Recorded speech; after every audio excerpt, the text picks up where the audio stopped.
आंतरराष्ट्रीय तीर्थक्षेत्र असणाऱ्या श्री साईबाबांच्या शिर्डीमध्ये राज्यातील सर्वात मोठे असे विविध मंडप व डेकोरेशन मालकांनी मंडपाचे मंडपम एक्स्पो हे चौथे प्रदर्शन भरवण्यात आले असून 7 जानेवारी 2025 रोजी राज्याचे जलसंपदा मंत्री नामदार राधाकृष्ण विखे पाटील यांच्या हस्ते या मंडपम एक्स्पोचे उद्घाटन संपन्न झाले। देशभरातील सुमारे 400 मंडप व्यावसायिक यांनी या मंडपम एक्स्पोमध्ये सहभाग घेतला।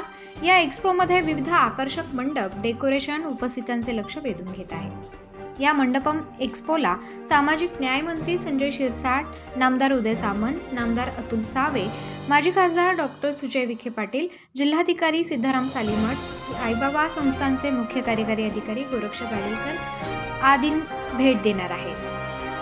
ऑल इंडिया टेंट असोसिएशनच्या वतीने हे मंडपम एक्स्पो भरवण्यात आले आहे। हे चौथे वर्ष असून येथे मोठा प्रतिसाद या प्रदर्शनाला मिळत आहे। हे प्रदर्शन पाहण्यासाठी शिर्डीजवळील साई प्रसादालया शेजारील हरिनाम सप्ताह मैदानात भव्य दिव्य उभारलेल्या मंडपात हे प्रदर्शन भरवण्यात आले असून तेथे मोठी गर्दी होत आहे।